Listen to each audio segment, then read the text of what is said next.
Kartel haji itu fakta, Pak. Hampir di semua lini itu ada kartelnya. Yang menyedihkan adalah pelaku kartel-kartel ini, kartel haji, adalah orang-orang yang paham agama. Halo warga intelektual sekalian, guys, gila banget. Bayangkan di Konoha itu ada yang namanya istilah kartel haji. Wow, gila. Agama dibisnisin, agama dikorupsi. Aduh, gila-gilaan. Dan menurut pernyataan daripada Wamen, Pak Dahlil Simanjuntak, dia mengatakan pelakunya itu justru orang yang paham agama, ya kan? Itu yang dikatakan oleh Pak Dahlil, bukan saya yang mengatakan ya, disclaimer on ya, bukan saya yang ngarang ya. Nah yang jadi pertanyaan, kenapa bisa seperti itu? Kenapa masalah kuota haji dibisnisin, ya diakal-akalin dan lain sebagainya? Kenapa bisa seperti itu? Padahal kan mereka paham agama gitu. Kenapa justru orang yang beragama itu tidak bermoral gitu? Sementara negara-negara yang tidak peduli dengan agama, seperti negara-negara Norwegia, Finlandia, dan sebagainya, mereka justru lebih bermoral. Kenapa? Apa alasannya? Saya tidak anti agama di sini ya, tapi saya pengen meluruskan ini semuanya gitu ya, biar kita pahami gitu ya, apa sebenarnya yang jadi penyebabnya. Oke? Jangan seujon dulu ya, jangan berpikir negatif dulu ya. Kalau Anda imannya lemah, kalau Anda imannya setipis tisu, mungkin tidak sesuai dengan video ini. Kalau Anda imannya kuat, pasti kuat nonton video ini sampai habis. Nggak percaya? Coba buktikan. Langsung saja kita ke pertandingannya. Mari kita gaskan. Kenapa di Konoha itu orang yang paham agama tapi korupsi gitu ya? Seperti yang dikatakan oleh Pak Dahlil itu. Kenapa? Why? Apa alasannya? Jadi alasannya itu cukup sederhana ya. Cuman kita tidak mau menerima gitu ya. Kalau saya mengatakan bahwa secara evolusi, ya secara teori evolusi, manusia itu, ya manusia purba itu terbiasa korupsi. Lah, kok terbiasa korupsi? Karena ketika mereka dapat buruan ya, ini secara antropologi ya, nanti akan saya jelaskan ya dari sudut pandang agama ya. Ketika mereka dapat buruan, mereka akan memberikan makanan itu lebih banyak pada saudaranya, koleganya, temennya gitu. Ya, jadi biasanya seperti itu ya. Itu namanya korupsi makanan, dimulai dari korupsi makanan. Jadi DNA korupsi itu dari zaman dulu sudah ada, ya secara biologis ada di DNA kita. Artinya setiap orang juga patut dicurigai untuk korupsi. Setiap orang, mau beragama kayak, mau soleh kayak, mau enggak kayak, mau kiai kayak, mau ustadz kayak, semuanya harus dicurigain, layak dicurigain. Karena apa? Karena manusia itu makhluk biologis. Secara biologis menurut antropologi, ya korupsi itu sudah ada dari zaman dulu gitu ya. Korupsi itu terjadi karena kita cinta dengan keluarga gitu. Kita membagi makanan atau ngasih duit sama keluarga kita tuh lebih gitu. Itu makanya terjadi korupsi. Ya. Bagaimana dengan korupsi yang ada di Kementerian Haji gitu? Apa alasannya? Kenapa mereka itu malah korupsi padahal kan mereka itu katanya si paling bermoral, si paling paham agama. Nggak ada hubungannya sebenarnya. Kita tuh sebenarnya kalau rajin membaca, ini kan kejadian kan sudah berulang-ulang ya. Dulu di Eropa terjadi zaman kegelapan karena apa? Karena negara digabungkan dengan agama sehingga banyak yang korupsi. Justru ya zaman dulu di Eropa itu yang paham agama itu yang melakukan kejahatan. Nggak semua itu disclaimer on ya, tapi rata-rata seperti itu. Makanya terjadi revolusi Prancis. Cuman karena kita malas baca aja gitu. Kalau kita rajin baca, nggak mungkin kita masuk ke lubang yang sama dengan tidak memahami sejarah gitu ya. Tanpa memahami sejarah. Kita harus paham sejarah dulu ya. Sejarah itu berulang. Di Eropa pernah terjadi. Eropa gelap dulu karena apa? Karena mereka terlalu fanatik dalam beragama, ya mereka terlalu percaya dengan pemuka agama, sehingga ya pemuka agama itu terlalu overpower ya, sama seperti di Konoha. Kita tidak pernah curiga bahwa pemuka agama itu korupsi kan, padahal kan sama aja gitu.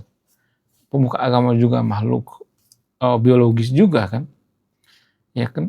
Secara evolusi manusia itu kan sama seperti hewan juga gitu. Tapi kalau saya ngomong seperti ini pasti banyak nanti yang kejang-kejang kalau nonton berjamaah, karena kita nggak suka fakta pahit gitu ya. kita tuh sama seperti hewan gitu, ada kemungkinan untuk melakukan kecurangan juga gitu. Semua manusia seperti itu, ya harus dicurigai gitu. Ya, justru karena kita curiga ke semua orang itu, kita bikin semacam sistem gitu ya. Jangan sampai sistem itu dimain-mainkan. Itu secara antropologi ya. Ini memang agak melebar, tapi ada korelasinya gitu ya. Kemudian sistemnya, kita tuh nggak peduli dengan sistem, kita lebih peduli dengan simbol-simbol agama. Kalau kita melihat ada orang bersorban, ya kita langsung menganggap, oh ini orang suci, orang soleh. Padahal nggak juga. Kita nggak fokus pada sistem, kita nggak fokus membangun sistem. Apakah sistem juga cukup? Enggak, ada banyak faktor ya. Kenapa di negara-negara maju itu atau negara-negara seperti Jepang itu tidak ada korupsi gitu? Apa alasannya? Ya, ada banyak faktor ya. Sistemnya gitu ya. Kemudian selain sistem, apalagi kesadaran. Kesadaran itu apakah sehari dua hari menyadarkan kita bahwa korupsi itu tidak baik? Enggak. Itu dari bawaan lahir. Ya, jadi kita itu sudah salah pendidikan dari awal. Kok bisa salah? Karena dari kecil kita diajarkan, nak jangan korupsi ya, nanti kamu masuk neraka. Orang Jepang nggak ngomong seperti itu. Orang-orang di Norwegia, di Finlandia nggak ngomong seperti itu. Ya, orang tua ngomong apa? Nak jangan korupsi ya, kalau kamu nanti jadi pejabat, jangan korupsi karena itu ada konsekuensinya. Lu akan terima di dunia. Ya, masyarakat akan merasakan. Ya, itu bertentangan dengan nilai kemanusiaan. Lu akan dipermalukan gitu ya. Lu akan ditolak secara sosial. Nah, jadi ada alasan logisnya gitu. Walaupun saya berbusa-busa mengatakan seperti ini, tapi pada faktanya ya seperti itu. Ada banyak faktor ya kenapa negara kita itu terjadi banyak korupsi. Ada banyak faktor. Faktor yang pertama itu didikan. Kemudian kita tidak benar-benar memahami yang namanya teori evolusi gitu. Kita menganggap bahwa teori evolusi itu sesat karena tidak ada unsur Tuhan di sana gitu. Kalau ada unsur Tuhan maka kita akan mengklaim bahwa itu kebenaran gitu.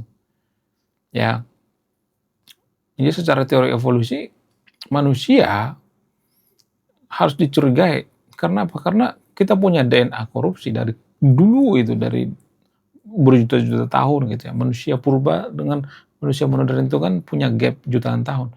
Ya bayangkan ya, kita punya DNA jutaan tahun tuh tetap ya ada melekat di otak kita, di diri kita. Ya tinggal dipancing aja gitu. Kalau dikasih duit langsung meronta-ronta itu ya. DNA korupsi gitu ya. Jadi setiap manusia itu layak dicurigai untuk korupsi. Ya, enggak terkecuali pemuka agama kayak apa kayak enggak. Makanya negara maju itu sekuler. Kenapa mereka sekuler? Apakah karena mereka membenci agama? Enggak. Karena mereka mempelajari ya bahwa kalau agama itu dempet kawin dengan negara ya seperti ini. Ya, kita menganggap bahwa Kementerian Agama itu adalah kementerian moral, tapi pada faktanya enggak kan.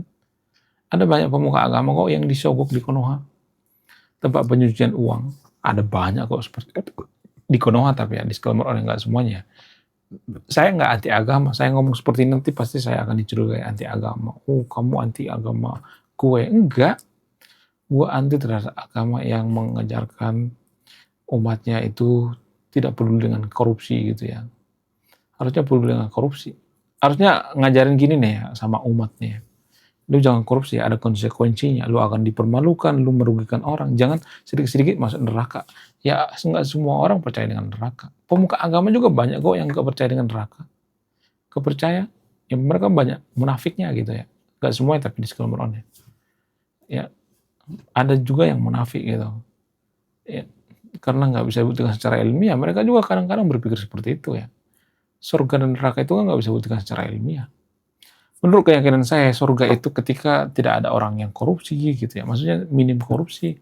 Gak ada orang yang mencuri. Kalau banyak orang yang mencuri itu neraka bagi kita, tapi surga bagi mereka. Ya, itu yang perlu kita pahami. Ya. Kalau saya ngomong seperti ini nanti pasti saya akan dianggap mengajak yang nonton video untuk tidak beragama. No, itu bukan tujuan saya. Ya, gue nggak peduli kalian mau beragama kayak mau nggak kayak saya nggak butuh umat juga gitu. Yang kalian beragama, ya mau guling-guling kayak sambil ibadah nggak jadi masalah, asal jangan mengganggu orang lain gitu. Jadi Itulah alasannya kenapa saya pengen negara kita itu sekuler ya. Tapi kalau saya sekuler itu akan dicurigai, oh kamu PKI, oh kamu cucu DNI di PKI gaya baru, oh, dikata-katain terus gitu ya. Jadi warga Konoha seperti itu. Kalau kita berbeda pendapat, dikata-katain terus gitu. Ini memang luar biasa. Gila. Sampai kapan ya? Ya, mudah-mudahan ya ada perubahan. Saya masih berharap sama Genji ya. Ya walaupun Genji ada yang juga yang terjerat kasus korupsi juga gitu. Genji udah ada guys terjerat kasus korupsi. Ada wanita tuh ya, kalau nggak salah itu bendaharanya partai dia. Nanti search di Google ya, pakai berhijab juga gitu. Jadi koruptor termuda di dunia itu di Konoha itu Genji. Ya, luar biasa. Apakah ini bisa diberantas atau tidak? Bisa kalau kita berkesadaran ya. Tapi nggak ada cara lain coy. Kita mulai dari diri sendiri ya. Warga Konoha itu kan teriak-teriak hukum metong koruptor. Tapi kalau mereka dikasih duit, mereka diam aja. Mereka hijau matanya lihat duit sekoper gitu. Kenapa bisa seperti itu? Ya lagi-lagi kok. Seperti yang saya katakan tadi itu. DNA kita itu kan ada DNA korupsi. Itu menurut penelitian guys. Korupsi itu bersumber dari situ ya awalnya. Dari manusia purba. Manusia purba itu, kalau misalnya nih gua berburu nih ya. Berburu, itu emang agak cukup adil sebenarnya. Beda dengan sekarang ini ya. Sekarang ini kan karena dikasih kepercayaan megang anggaran, dikorupsi. Kalau manusia purba itu dikasih kewenangan untuk jaga makanan, dikorupsi. Ya agak mirip-mirip lah. Ya mirip-mirip, dikasih kewenangan untuk jaga makanan, jatah makanan, kita kasih lebih banyak ke saudara kita, teman kita. Jadi semua orang itu berpeluang untuk korupsi. Semua orang itu layak dicurigai apakah dia korupsi atau tidak, apa dia koruptor atau tidak. Menurut kalian gimana? Coba tulis komentar ya. Apakah kalian suka dengan sebutan kartel haji? Jadi guys, sekali lagi saya nggak anti agama, enggak. Kalau agama itu melarang korupsi gitu ya, atau mengharamkan korupsi. Kalau lu korupsi, gua harus mempermalukan lu. Kalau lu korupsi, lu harus dihukum secara sosial. Kalau ada orang yang beragama mengatakan seperti itu, saya mendukung ya. Tapi permasalahan di Konoha itu ada pemuka agama yang justru minta suap gitu ya, terima suap. Itu kan yang jadi permasalahan. Itu yang saya kritik. Jangan berpikir saya anti agama. No. Ya, cuman kalau kita mengkritik pemuka agama itu kita dianggap mengkritik agama tentu enggak ada urusan. Kalau kalian beragama juga enggak ada urusan, mau enggak beragama enggak ada urusan. Ya. Ya. Kalau ini sudah masalah publik baru ini urusan kita gitu ya. Kalau dia sudah terima suap, pemuka agama terima suap itu masalah publik, bukan masalah pribadi lagi, bukan masalah agama lagi. Mereka hanya bersembunyi di balik agama supaya kalian belain, itu tujuan daripada pemuka agama. Enggak semua itu seperti itu ya disclaimer-nya, tapi rata-rata seperti itu. Karena mereka dikasih kepercayaan gitu. Dan mereka menyanyikan kepercayaan tersebut. Oke guys, sekian video ini. Terima kasih sudah memahami. Saya bukan pemuka agama. Salam rasional.